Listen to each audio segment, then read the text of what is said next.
Hello, my name is Reed Atkinson. I'm one of the brass instructors here at Grand Valley. So we're going to start sending the instruments home, but we're going to do it in phases. And the first phase for brass instruments are mouthpieces. So there is a couple of things that we want you to look for at home to help us make sure they're getting off on the right direction, and so that they can maximize their success.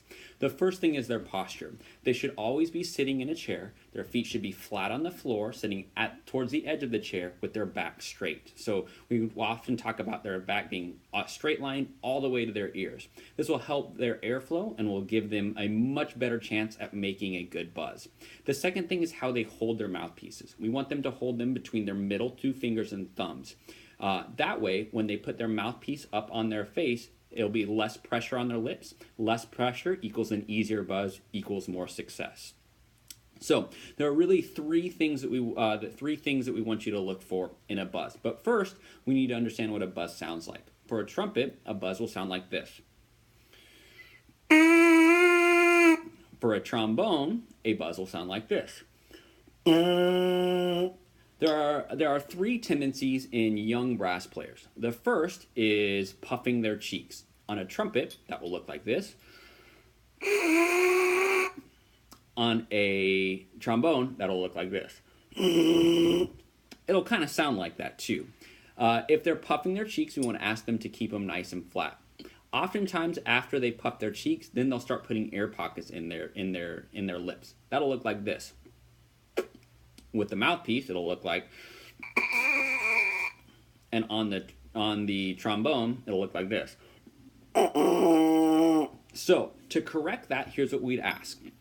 To make a buzz, we ask that you have them take their mouthpiece off of their mouth, ask them to keep their corners firm, and their lips flat. Then they should be able to do a buzz with those two things in place. That'll look like this.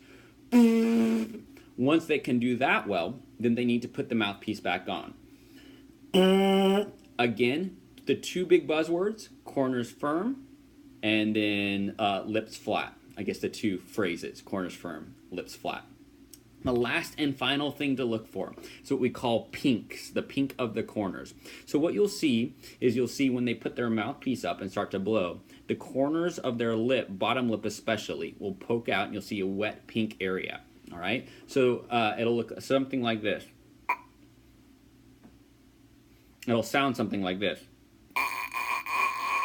That means they're only using the very middle part of their lips. So again, we're going to have them take the mouthpiece off, ask them for firm corners, flat lips, and then have them buzz.